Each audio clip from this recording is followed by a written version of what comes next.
प्रकाशित वाक्य अध्याय 10। प्रकाशित वाक्य अध्याय 10।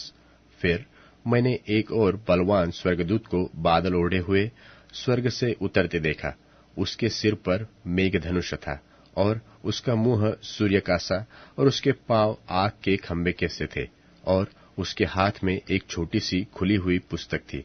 उसने अपना दाहिना पांव समुद्र पर और बायां पृथ्वी पर रखा और ऐसे बड़े शब्द से चिल्लाया जैसा सिंह गरजता है। और जब वह चिल्लाया तो गर्जन के 7 शब्द सुनाई दिए।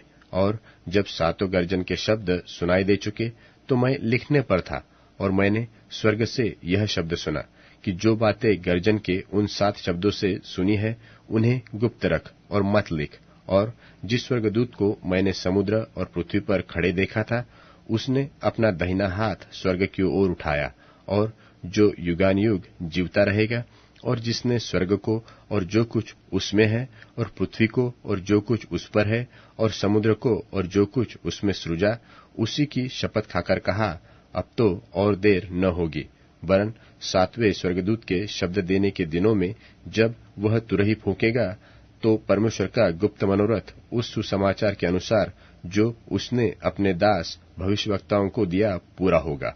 और जिस शब्द करने वाले को मैंने स्वर्ग से बोलते सुना था वह फिर मेरे साथ बातें करने लगा कि जा, जो स्वर्गदूत समुद्र और पृथ्वी पर खड़ा है उसके हाथ में की खुली हुई पुस्तक ले ले। और मैंने स्वर्गदूत के पास जाकर कहा, यह छोटी पुस्तक मुझे दे। तो उसने मुझसे कहा, ले, इसे खा जा, और यह तेरा पेट कड़वा तो करेगी पर तेरे मुंह में मधु की सी मीठी लगेगी।